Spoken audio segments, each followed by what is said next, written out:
Deus. Então, meu amado, eu gostaria que você abrisse a sua Bíblia no livro de 2 Crônicas, no capítulo de número 10. Livro de 2 Crônicas, capítulo de número 10.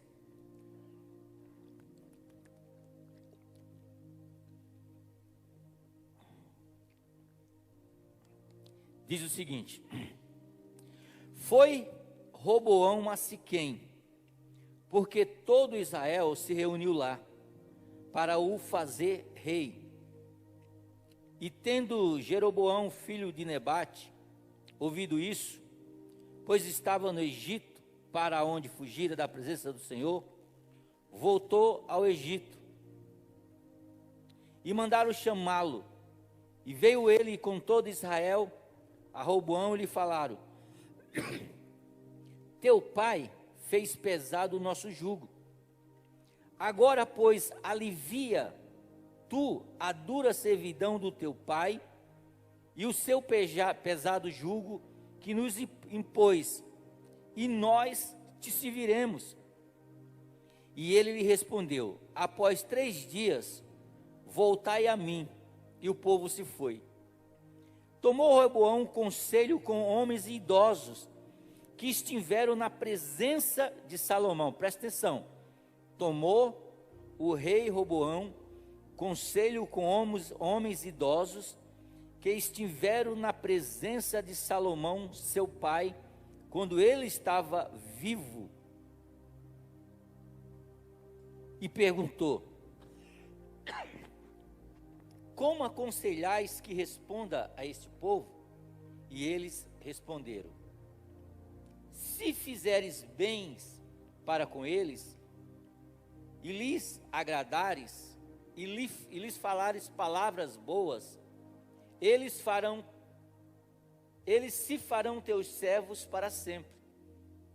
Porém, ele desprezou o conselho dos anciões que tinha dado, e tomou conselho com os jovens que haviam crescido com ele e que o servia. E disse: que aconselhai vós que eu responda a este povo que me falou, dizendo: alivia o jugo que teu pai impôs?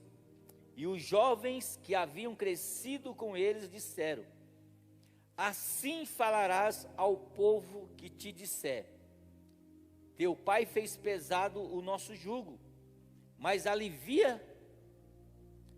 alivias ele sobre nós. E assim lhe falarás: meu dedo mínimo é mais grosso do que o lombo do meu pai.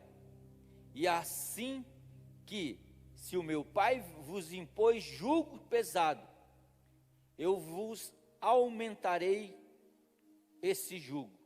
Meu pai vos castigou com açoite, porém eu vos castigarei com escorpiões. Amém? Presta atenção no que eu vou falar para vocês. O rei Davi, ele foi o segundo rei de Israel. Até hoje foi um dos melhores reis de Israel. E a Bíblia diz que na velhice de Davi, Davi propôs no seu coração fazer um templo ao Senhor, construir um templo magnífico a Deus. E Deus não aprovou, e não aprovou pelo seguinte: Deus disse para Davi: Davi, você não pode fazer um templo para mim, porque você é um homem de guerra. As suas mãos estão sujas de sangue. Você não vai fazer esse templo, mas Salomão, o seu filho, vai fazer. Então o reinado de Davi foi um reino de guerra. Davi reinou pela força. Davi reinou pela conquista.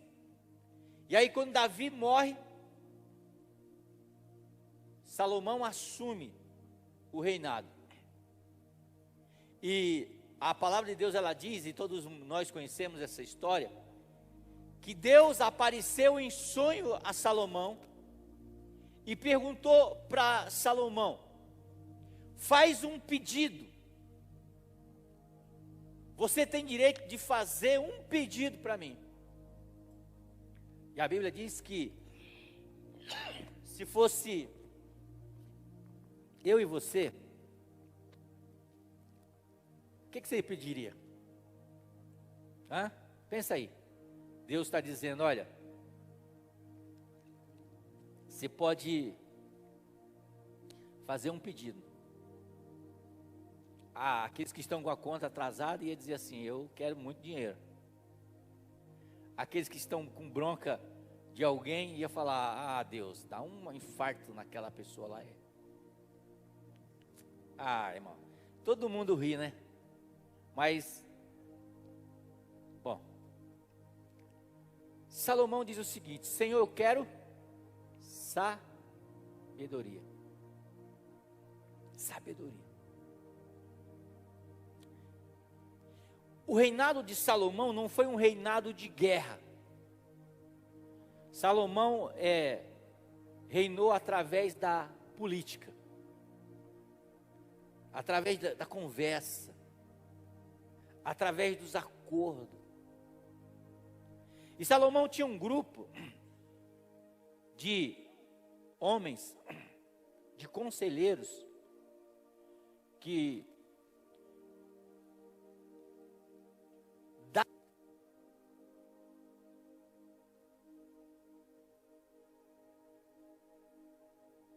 quem teve Covid sabe que isso fica de vez em quando.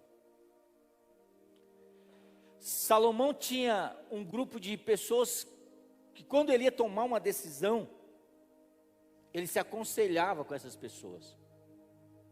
Por isso que o reino de Salomão foi um reino de paz, e não de guerra. Porque é um reino que foi construído através de conversa, através de acordos, através de receber conselhos. E agora Salomão morre, e o seu filho Roboão, jovem, assume o reinado. E o povo chega até ele e diz assim, olha, o teu pai, porque Salomão para construir o templo magnífico e a sua casa magnífica, o que ele fez? Ele aumentou imposto.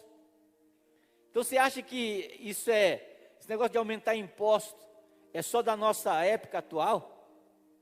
Não, irmão, já existia antes, para se manter a máquina, para se manter o governo.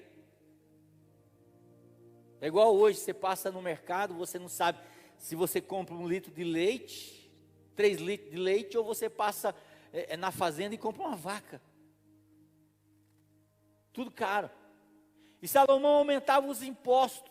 E aí o pessoal, quando Salomão morre, o povo chega até Roboão e diz, olha, o teu pai, ele nos sobrecarregava com muitos impostos.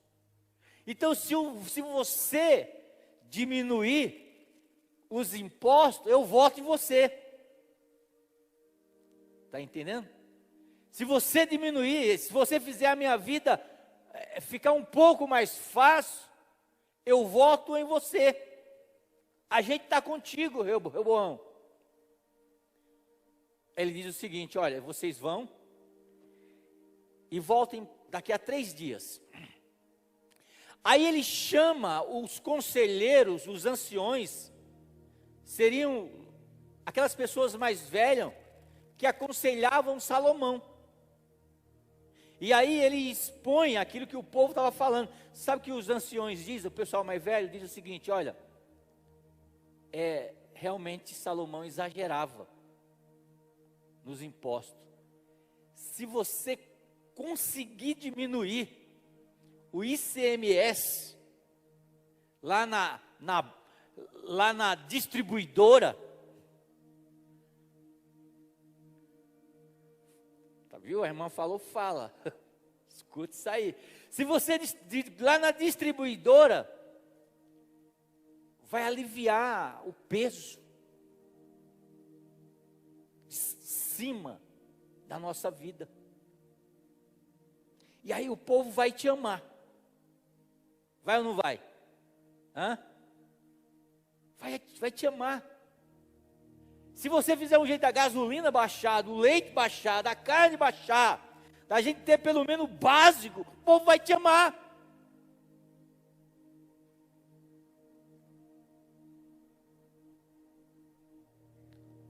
Aí ele sai de lá e vai ter conselho com a molecada da idade dele, de 20 anos, que não tinha vivido nada ainda. Falou, não filho, agora é você que manda. É você que manda. Fala para ele o seguinte, não, se você acha que meu pai estava cobrando, você estava pagando R$7 no litro de leite, não, agora você vai pagar 10. Você acha que a gasolina estava R$7, você achou que está caro? Não, mano, vai chegar a 15. Fala para ele. E ele foi lá e falou. E aí o povo, naquele momento, o povo falou assim, a gente não tem nada a ver contigo. Impeachment. Até ali o povo de Deus era unido. A partir do momento houve o que? Um racha. Porque de 12 tribos, uma ficou só com Roboão, as outras se dividiram. Você está entendendo? Tem uma frase bem antiga que eu ouvia em casa quando era pequeno, que dizia o seguinte: se conselho, quem lembra dessa frase? Se conselho fosse bom, não se dava, se vendia. Essa é uma frase. Se conselho fosse bom, não se dava, não se vendia. Mas quem falava essa frase? E quem fala essa frase hoje? Os jovens.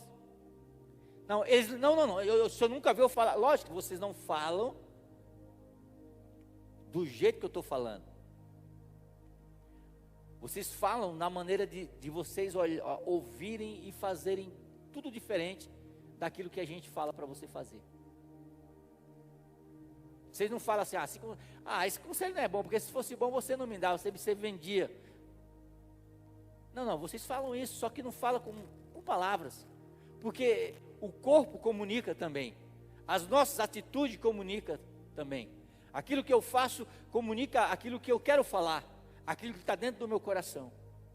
Então hoje a coisa mais difícil é você aconselhar um jovem, você dizer, olha, você precisa andar por isso, você não pode fazer isso, porque o nosso jovem acha que nós somos o quê? Velhos. E por ser velhos, nós não sabemos de nada. Você não sabe de nada. Ei, mas deixa eu dizer uma coisa para os jovens que estão aqui, para aqueles que vão nos ouvir depois ou aqueles que estão nos ouvindo. Você sabia que essa geração é a primeira geração em que o QI, ou seja, a inteligência dos jovens, elas são inferior à dos seus pais. Ou seja, os pais hoje são mais inteligentes do que os filhos da atualidade. E todas as outras gerações não, os filhos que nasciam, eles iam crescendo e eles se tornavam mais inteligentes do que os seus pais, e por isso que nós chegamos até onde chegamos, mas nós não sabemos como é o nosso futuro, porque estudo de algumas universidades dos Estados Unidos, algumas universidades do mundo, diz que a geração de hoje, ela é uma geração mais ignorante do que a geração dos seus pais.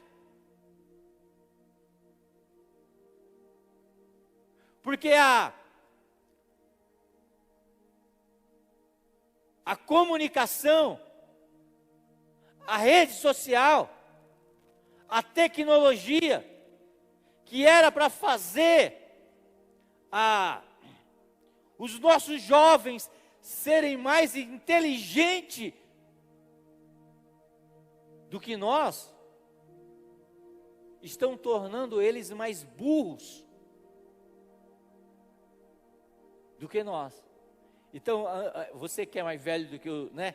Você que é mais velho, tem filho, tem neto, olha, você é mais inteligente, segundo os estudos, e eu creio isso.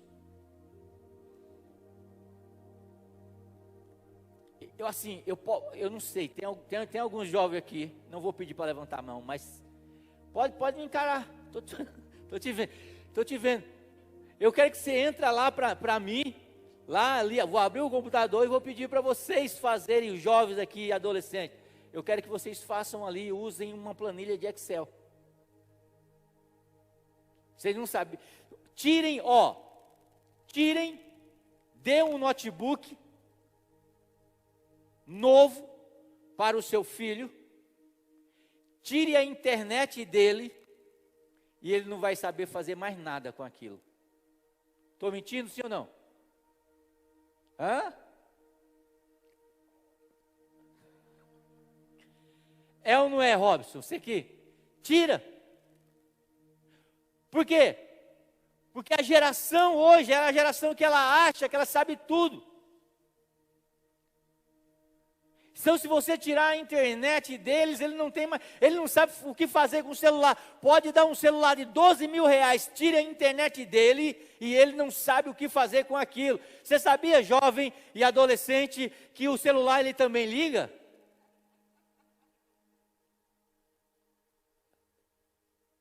Então,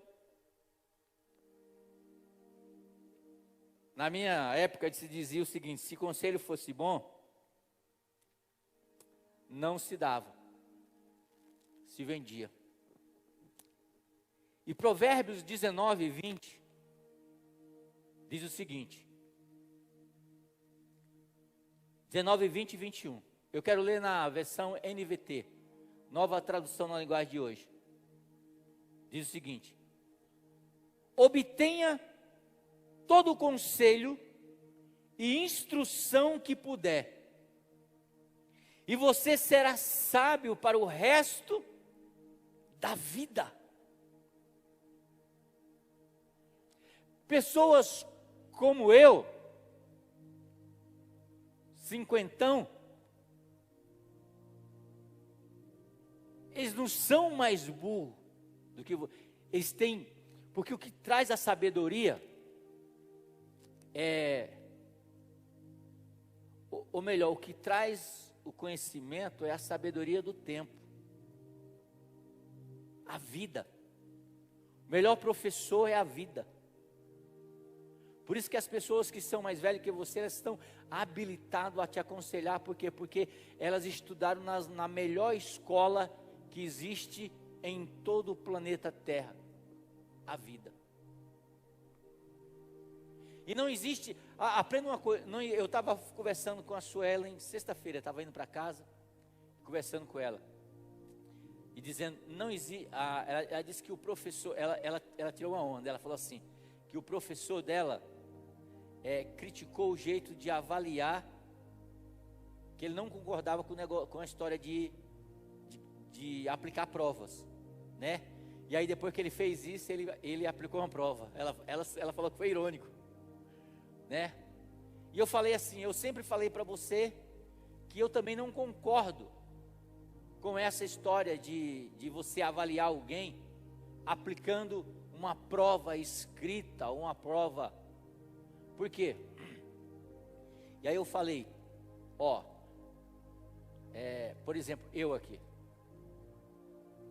eu estou na minha linha de conforto, eu prego desde 92, eu já me converti pregando. Então estou na minha linha do conforto. Se eu colocar o Marcos aqui para pregar, ele vai ter dificuldade. O Marcos que está ali da Sandra, lá no áudio. O Marcos, ele é excelente nas mídias sociais. Mas se eu colocar ele aqui e você avaliar quem prega melhor, o pastor ou o Marcos, eu tenho certeza que vocês vão falar que sou eu. Mas se me colocar junto com o Marcos e avaliar o serviço que ele faz na área de tecnologia, e avaliar quem é melhor, o Marcos ou o pastor? O Marcos. Então não existe ninguém burro. Às vezes, por exemplo, eu sei fazer uma coisa que você não sabe. E às vezes você sabe fazer uma coisa que eu não sei. Então o que faz a gente crescer na nossa vida? Ter conselhos. e ter conselhos de pessoas certas. Não é de qualquer pessoa. Porque o Roboão, ele teve conselhos de pessoas certas, os anciões, mas ele teve conselho de pessoas erradas, dos jovens da mesma idade dele. E Salomão, ele vai dizer o seguinte: obtenha todo o conselho e instrução que você puder, e você será sábio pelo resto da vida. Verso 21. É da natureza humana fazer planos, mas o propósito vem do coração de Deus. Então, conselhos é bom. Olha o que Jesus fala sobre conselhos. Ele diz, Mateus 7, 24. Quem ouve os meus conselhos e pratica, é tão sábio como pessoa que constrói sua casa sobre uma rocha firme. Olha o que Jesus está dizendo: quem ouve o meu conselho e pratica. Porque não é só assim, tipo que nem os nossos jovens falam: ah, pai, ouvi, ah, mãe, ouvi, mas vai lá e faz tudo diferente. Existe uma diferença entre você ouvir e praticar. E Jesus Cristo está dizendo: quem ouve os meus conselhos e pratica, é semelhante a uma casa construída sobre uma rocha firme. Então, repita comigo: conselho é bom.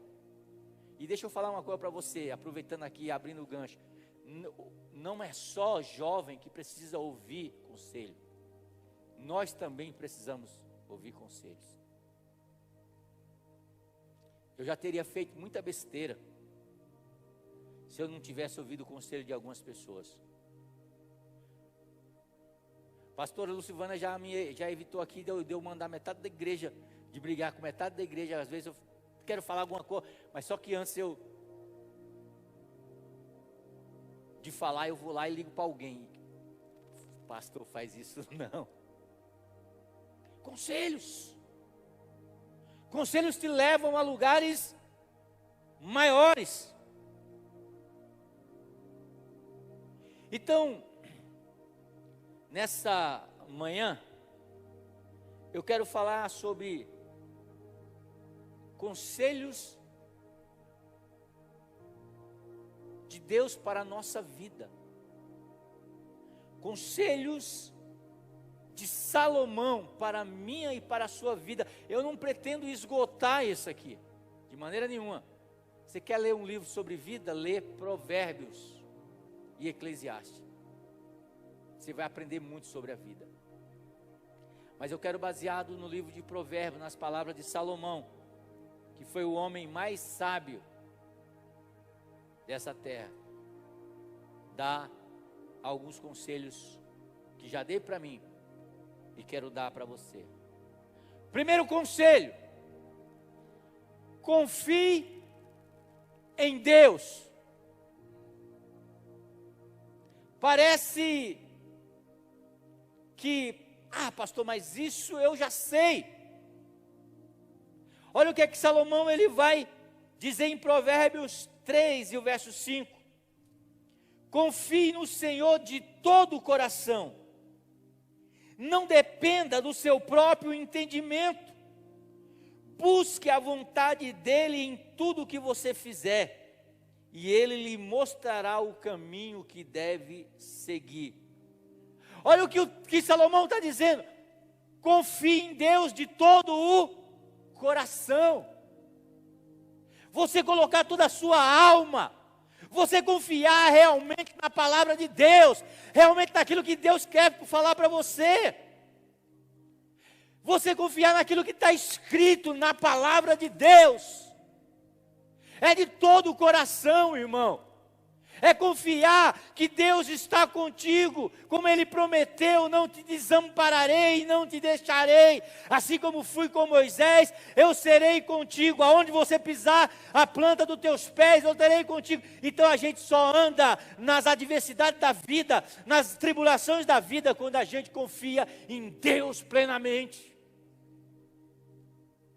Deus é pai. Lembra os nossos filhos? Quando eu era pequeno, a gente colocava, né, ele arrumava as malas, colocava ele dentro do carro, ele não perguntava nem para onde a gente ia viajar, ele ia com a gente tranquilo, porque ele sabia quem estava dirigindo ali, e quem estava indo ali era o pai dele, era a mãe dele, então ele confiava e confia no pai de todo o coração. Ele nunca vai conceber que o pai um dia vai traí-lo, que o pai um dia vai fazer alguma coisa que vai fazer mal para ele. Então Salomão diz: ei, primeiro conselho que eu tenho para a tua vida, através da vida de Salomão, através do que Salomão escreveu em Provérbios, é: confie em Deus de todo o coração. Você está confiando em Deus de todo o coração? Mesmo quando tudo não dá certo, mesmo quando as coisas não estão caminhando do jeito que a gente quer, mesmo quando a gente olha para a nossa vida e a gente diz: por que isso? Isso não faz sentido. Deus diz: confia em mim de todo o coração.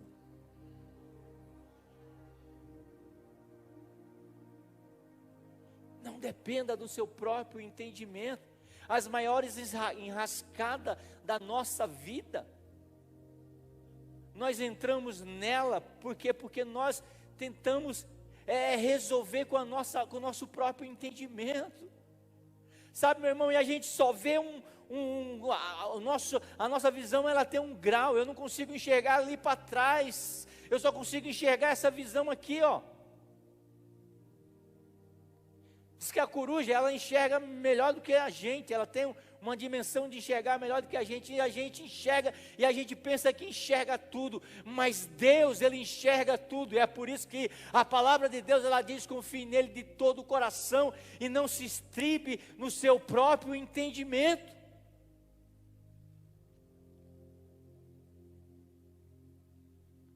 Ele vai dizer: busque a vontade dEle em tudo que você fizer. Não é a minha vontade. Porque a vontade de Deus, ela é boa, perfeita e agradável. O profeta disse que o coração do homem, ele é enganoso.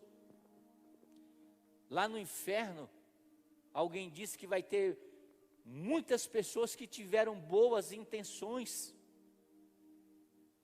E muitas vezes as nossas boas intenções, ela tem nos levado a tomar decisões erradas. Salomão diz: confie no Senhor de todo o coração, não dependa do seu próprio entendimento. O que ele está falando? Não dependa da sua própria sabedoria. Ah, eu sei fazer isso, o jeitinho, a gambiarra. Porque o nosso jeitinho eu chamo de gambiarra. Quem aí não faz, já fez uma gambiarra? Nós somos craque em gambiarra. Eu não sei fazer muita coisa não, mas gambiarra, pensa, eu sei. E ele diz: não dê o jeitinho, não confie no seu próprio entendimento. Busque a vontade dEle, e Ele lhe mostrará o caminho para seguir. Ele vai te mostrar onde Ele quer te levar. Ele vai te mostrar o seu alvo. Amém? Então repita comigo. Primeiro conselho: confie em Deus. Esse é o primeiro conselho. Segundo conselho: cuidado com o que você fala. Palavras têm poder. Palavras levanta. Palavras derruba. Palavras curam. E palavra traz enfermidade.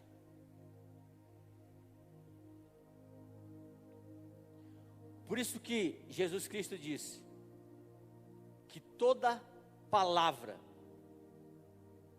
dita por nós, nós vamos prestar conta.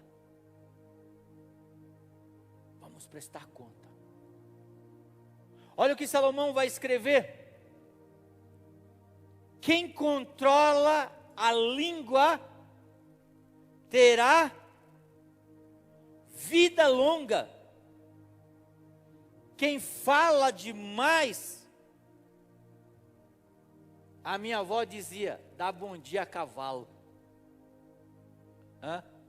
Salomão diz, acaba se arruinando. Aquele que controla a língua, ele vai mais longe. Aquele que... Eu tinha um problema até um tempo atrás aqui, eu lembro disso. Qual era o meu problema? Eu ia conversar com uma pessoa, eu não deixava a pessoa falar, eu sempre falava. Eu dava um jeito de cortar.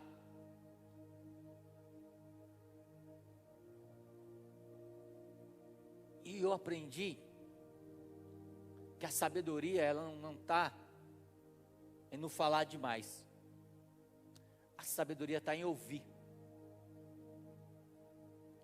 Quem fala demais, muitas vezes, cai na própria armadilha da sua fala. Mas quem sabe ouvir, tem um coração prudente. Um pastor, ele precisa, um líder, ele precisa, um pai, ele precisa ouvir. Ele precisa ouvir mais e falar menos. A sabedoria não está em você vomitar conhecimento, em você dizer que sabe. A sabedoria está em falar menos e ouvir mais. Salomão vai dizer, quem controla a língua viverá mais.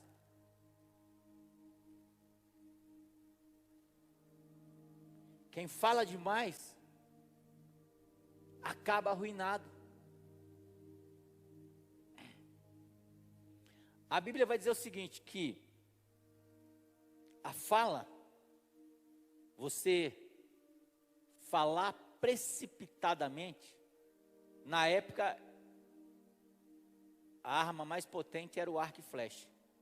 Era como você pegasse a flecha, e quando você atira, não tem como você correr.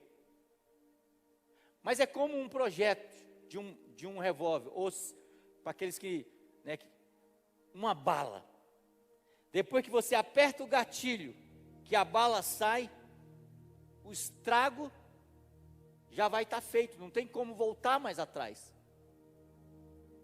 E quantas vezes relações foram destruídas? E quantas vezes amizade foram destruídas? Casamentos foram destruídos? Porque no momento que era para você e eu ficarmos calados, nós falamos. No momento da ira, por que você acha que Paulo está dizendo, olha, não deixe o sol se pôr sobre a vossa ira? Paulo está dizendo, brigou pela manhã, cara, dá um tempo, sossega, dá uma volta, vai pensar um pouco. Você já falou chateado, alguém chateou você, de repente você, soltou aquela palavra e você tentou falar, tipo, olha, não era isso que eu estava falando, era... Muitas vezes já aconteceu com uma pessoa falar comigo, falando, para, não fala mais nada que está complicando o negócio. Já aconteceu de você ter falado e você, tipo, eu não queria falar isso, mas falou. Falou e machucou o coração da outra pessoa, ou teve o coração machucado. É por isso que o segundo conselho que eu quero trazer, baseado em Salomão, em Provérbios, é: tenha cuidado com aquilo que você fala. Pessoas têm sentimentos. Pessoas estão em momentos bons, e às vezes estão em momentos ruins. E se nós não conseguimos fazer essa leitura de pessoas, essa leitura de comportamento, a gente pode falar palavras certas, no tempo errado, que vai causar a mesma dor, como se fosse uma palavra errada.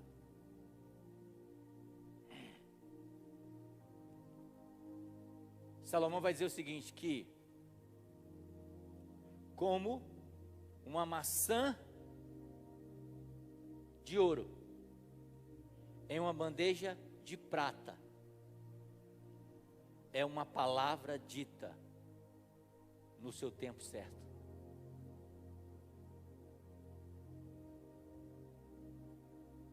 Você está entendendo? De vez em quando eu caio nesse tipo de armadilha com a pastora Silvânia. Eu chamo ela assim e falo assim, ó, eu queria falar isso contigo. Ah, que bom, eu estava esperando faz mais de 3 meses uma oportunidade para falar com você sobre isso. Eu me lasquei. Ela esperou e eu podia ter esperado.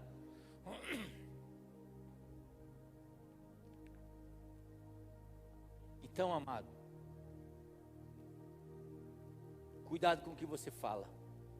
Quem controla a língua terá vida longa. Quem fala demais acaba de ser arruinado. Amém? Primeiro conselho. Segundo conselho. Terceiro conselho que Salomão nos deixa no livro de Provérbios: seja generoso.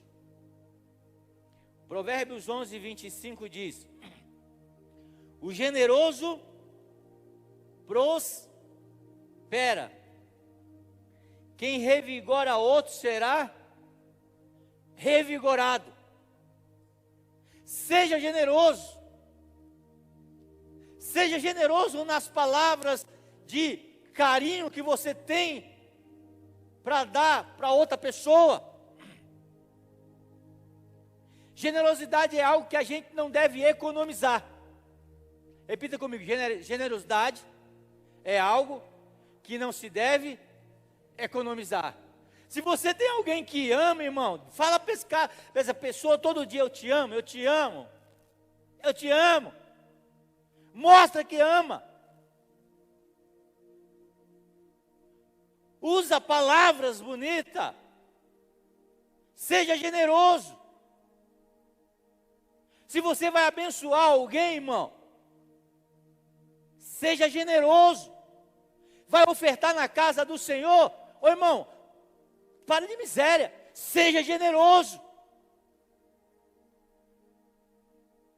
Então tudo que você for fazer, faça com generosidade, porque a Bíblia diz que o generoso, ele faz o quê? Ele prospera. Aquele que abençoa será abençoado. A gente tem que doar algo que está na nossa vida para poder abrir espaço para Deus nos dar mais. Generosidade é você abrir espaço na tua vida para Deus colocar mais. Não tem como Ele colocar algo na tua vida se você é uma pessoa mesquinha, se você é uma pessoa que não é generosa. Você tem que abrir espaço na tua vida para Deus colocar mais. Vai lá no guarda-roupa, irmão. Tira as roupas que você não usa. Abre espaço. Doa para alguém que precisa. E eu não estou falando de mulambo não, irmão. Mulambo você queima. Você não traz na igreja. Eu vejo muitas vezes algumas pessoas, um monte de coisa estragada que eles não têm aonde jogar. Pastor, o senhor quer como doação? Eu falei, não, o lixão não é aqui. Na realidade eu nem sei onde é o lixão, mas não é aqui não.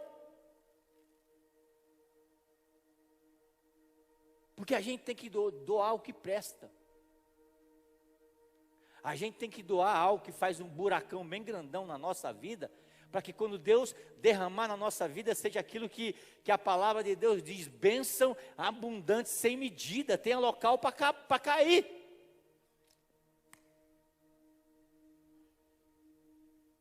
Aquela mulher, viúva, ela tinha só um pouco de azeite. E o profeta diz, me dá. E ela deu, e a Bíblia diz que quando ela começou a derramar, não parava. Traz vasilha, colocava, traz vasilha, e o azeite derramava. Até que ela disse, traz vasilha, não tem mais, acabou. Eu vi esses dias aqui, sexta-feira, a gente ganhou esse caminhão, né? E o concreto, a gente fez uma medida, irmão, se tem uma pessoa que não tem fé, é crente, né? A gente pensou assim, cara, vai vir o caminhão, então mais ou menos vai ser aqui, né?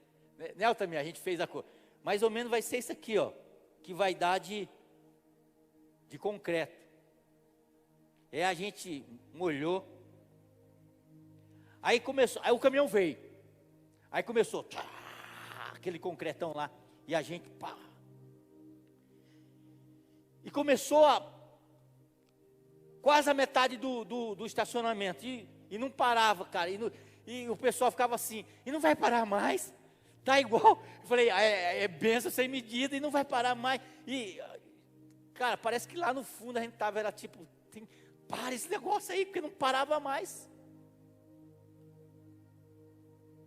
porque enquanto tiver para Deus, enquanto você for generoso, você doar, você dá mais espaço Ele tem para te abençoar.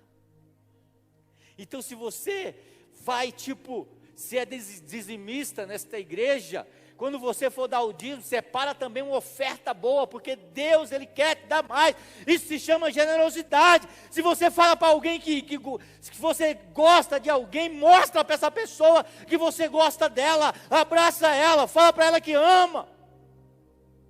Seja generoso, sabe por quê? Porque o generoso prospera.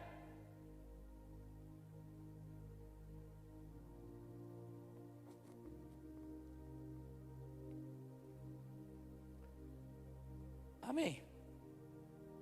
Então, primeiro, confie. Segundo, cuidado. Terceiro, seja. Quarto, evite a arrogância. Provérbios 11, 2. Diz o seguinte: o orgulho leva à desgraça, mas com humildade vem a sabedoria. Aprenda uma coisa, eu não sei tudo. Tem alguém que sabe melhor do que eu? Eu tenho que estar com o meu coração sempre disposto a estar aprendendo. Eu não sei tudo. Eu não preciso ser uma pessoa arrogante. Eu sou pastor da 8ª.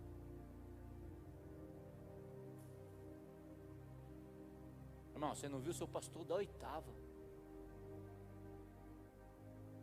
Não, irmão. A Bíblia diz que o orgulho precede a queda.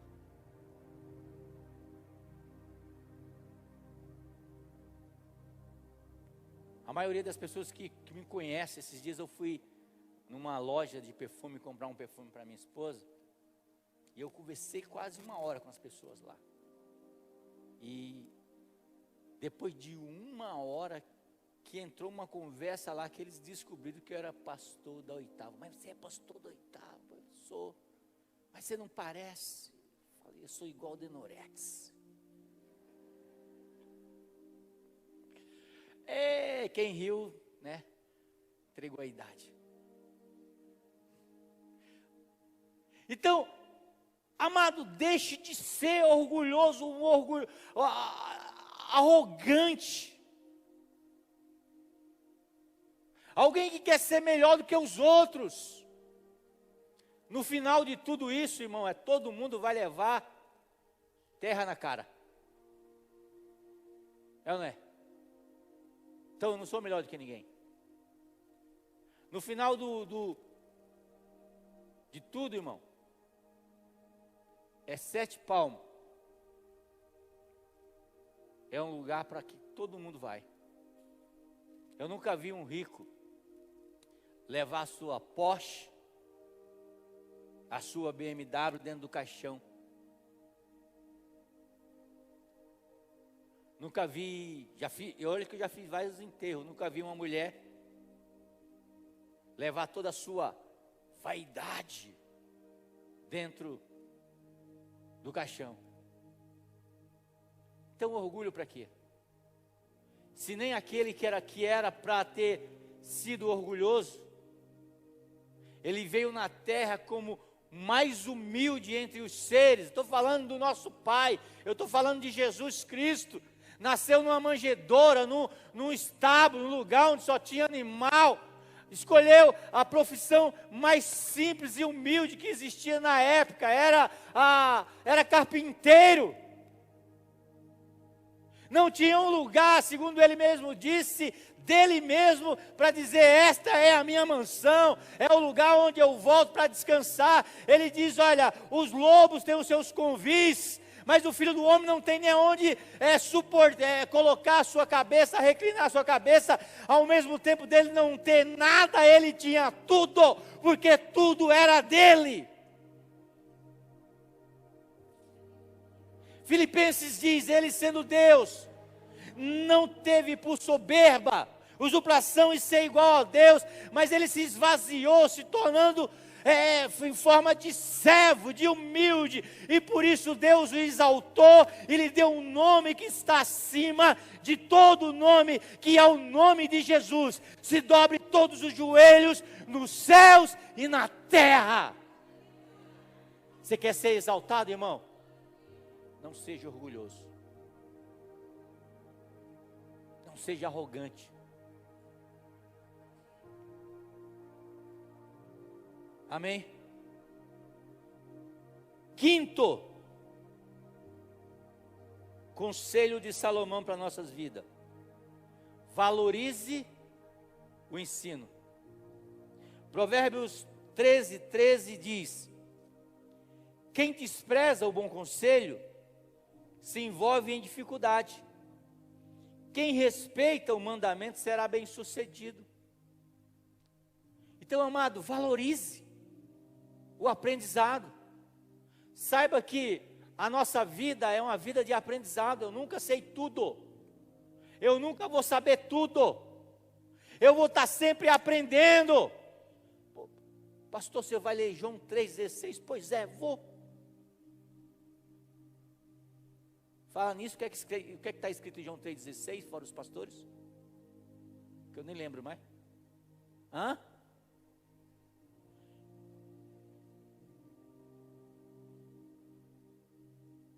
Quando você souber disso tudo sem ter dúvida nenhuma, eu paro de falar.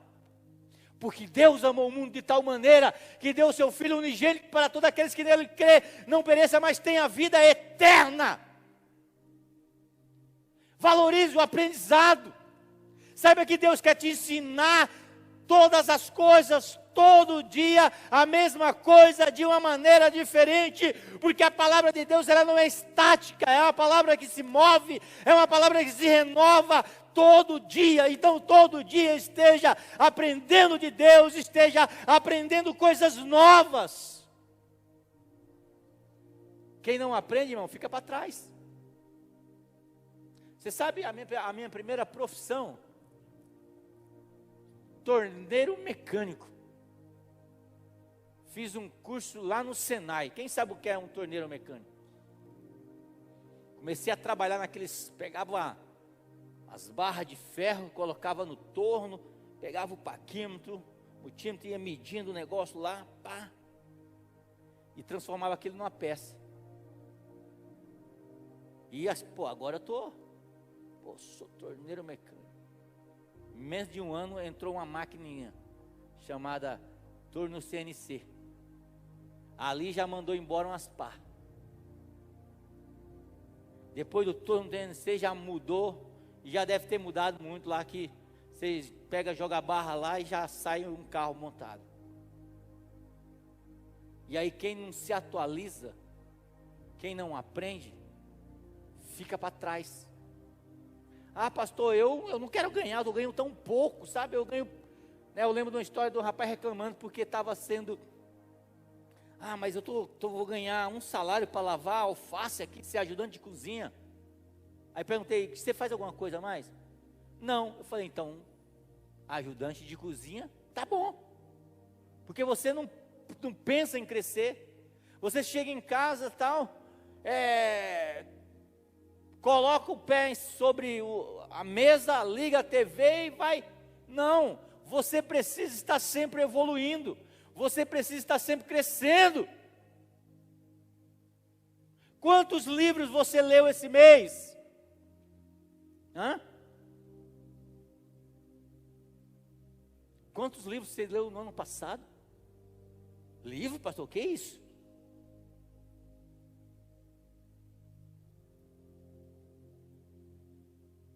A minha filha menor, né, eu tinha um fone de ouvido, sabe aqueles fones sem fio, né? E ela estava com a cobiça no meu fone, a Suelen. E aí eu falei para ela, você quer meu fone? Quero. Então se você ler esse livro, eu te dou. Isso era, eu acho que, sexta-feira mais ou menos. E se você ler até quarta-feira, eu te dou. E o livro, irmão, para quem não lê, mais de 400 páginas. Não lembro que livro que era. E aí ela me entregou, se eu não me engano, na segunda. Dei o fone para ela, só que junto com isso veio o quê? Um desejo de ler. E hoje ela lê em torno de 2, 3 livros por mês. Esses dias aí fez o Anderson, mas a Andressa fez com que eles fossem com ela lá na Bienal do Livro, lá em São Paulo. Fez com que a minha esposa travasse o cartão, porque você faz a primeira compra, aí fica os dados registrados. Travasse que se tivesse uma compra pela internet, para chegar primeiro o comunicado para ela autorizar ou não. Por quê? Porque aprendeu o gosto de ler. E ler é conhecimento. E conhecimento não te deixa para trás. Então valorize o ensino, o aprendizado. Muitas vezes a gente está ali, ó, eu digo, olha, estou fazendo um seminário disso e disso. Aí a gente vê um povo que não quer aprender nada.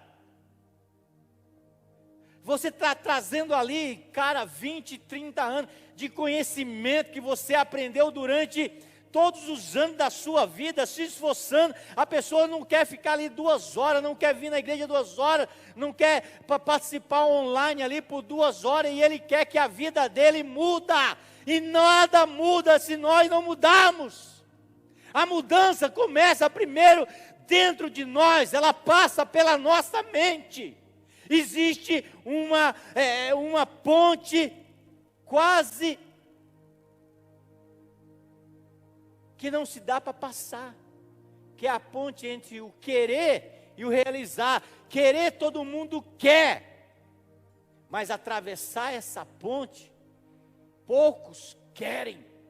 Você quer mudar a sua vida, mas você não faz nada para mudar a sua vida. O que um curso de inglês grátis pela internet que tem lá poderia fazer na sua vida? Uma promoção, um curso de espanhol. Até o tempo que a gente gasta à toa, a gente poderia selecionar mais como é que a gente poderia gastar esse tempo à toa de uma maneira que a gente aprendesse mais. Então o conselho de Salomão é esse. Valorize o ensino. Sexto, avalie antes de agir. Não tome decisões precipitadas. Provérbios 14, 15 diz: o ingênuo acredita em tudo que ouve. O prudente examina seus passos com cuidado. Então avalie antes de agir. Ei, irmão, se estão falando algo, por exemplo, de mim, para e pensa. Pode ser que não seja verdadeiro, ou pode ser que eu seja pior do que isso.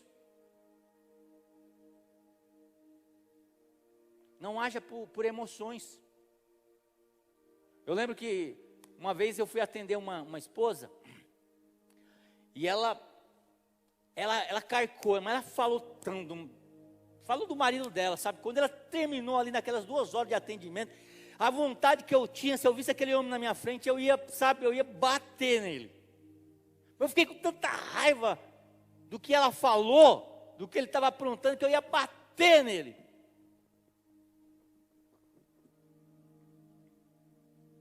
Aí eu conversei com ele na outra semana. 2 horas também, passei igual, justo. Quando terminou, eu queria bater nela. Com a mesma intensidade. E aí eu descobri uma coisa. Existe a sua verdade. Existe a minha verdade. Existe a verdade. Então eu não posso ser precipitado em tomar decisões. Eu não posso ser precipitado em julgar as outras pessoas.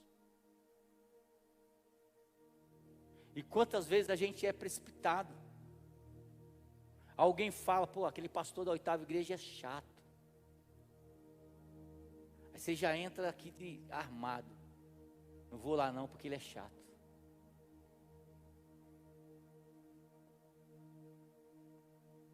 Gente, eu sou uma florzinha de Jesus. Mas isso é a minha verdade. Então, avalie antes de tomar uma decisão.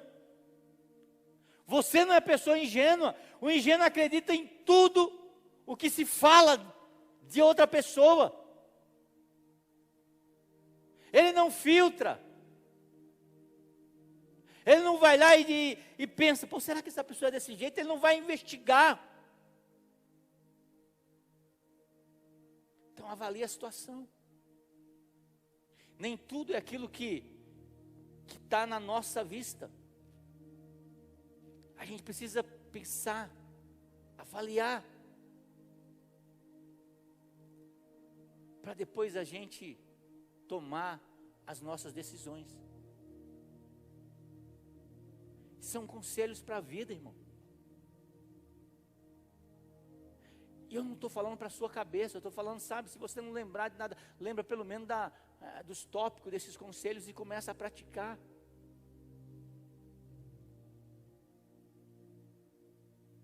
O nosso julgamento muitas vezes vem através das nossas experiências. E as suas experiências com algo pode ser diferente da experiência de outras pessoas. Você não vai acreditar, eu não gosto de jiló. Mas você acredita que eu vi no mercado esses dias, semana passada, uma mulher que falou para mim que amava jiló. Eu falei, Deus tenha misericórdia.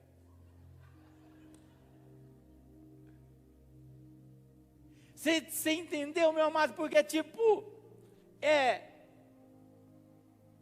cada um tem um jeito, uma maneira, então avalie. Ah, mas eu não gosto de jiló. É porque o jiló jiló é jiló, né, irmão? Mas a mulher gostava de jiló e ela se eu não me engano, estava R$7 o quilo de jiló. Eu falei, nem os porcos comem aquilo lá. E ela enchendo a vasilha. Então não é porque eu tive uma experiência ruim que aquela pessoa foi ruim, que ela vai ser ruim para você.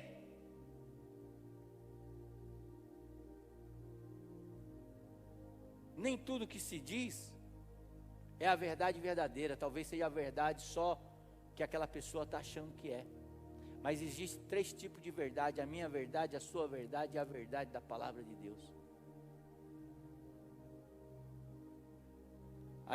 Existe 3 tipos de julgamento: o julgamento que a gente julga pela minha ótica, o julgamento que você julga pela sua ótica e o julgamento que a gente julga pela palavra de Deus. Então aprenda a avaliar. O último, canta o último para mim, que estava tão legal. 7, aprenda a se controlar. Provérbio 16:32 diz: é melhor ser paciente que ser poderoso. É melhor ter autocontrole do que conquistar uma cidade. Quem já fez essa frase, esse pensamento? Mas se eu fosse Deus, eu ia fazer isso. Você já imaginou se Deus fosse uma pessoa igual eu e você, descontrolado? Ô irmão, tu já estava no inferno. Tu estava queimando assim, no mármore do inferno. Não só você, nós estava pulando lá na mármore igual uma pipoquinha. Mas sabe por que isso não acontece? Porque a Bíblia diz que Deus, ele não é descontrolado. Ele tem controle sobre todas as coisas. Então, meu amado irmão, o último conselho que eu quero dar para você é: aprenda a se controlar. É melhor ser paciente e controlado do que ser poderoso. Já imaginou essas pessoas, por exemplo, que andam armado, e que naquele momento de ira ela tira a arma e pá, mata alguém, porque naquele momento ela tinha o poder, mas não sabia se controlar. Então o provérbio vai dizer: olha, é melhor ser controlado do que ser poderoso. É melhor aprender a controlar as emoções. Eu sei como você não já teve vontade de pegar uma pessoa assim? Lá no Ceará a gente chama assim, esganar.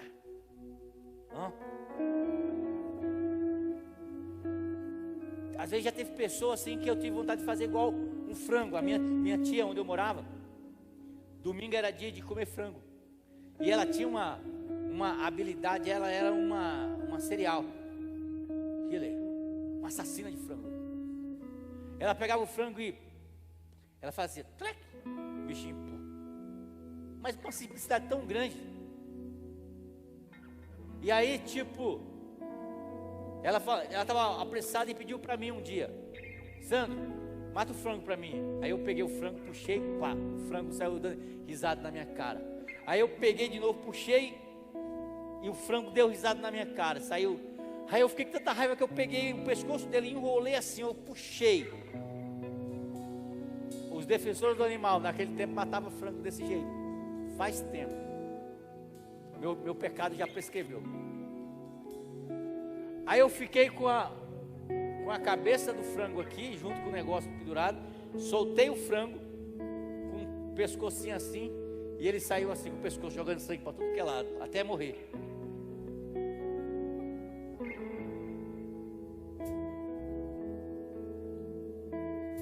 A gente precisa aprender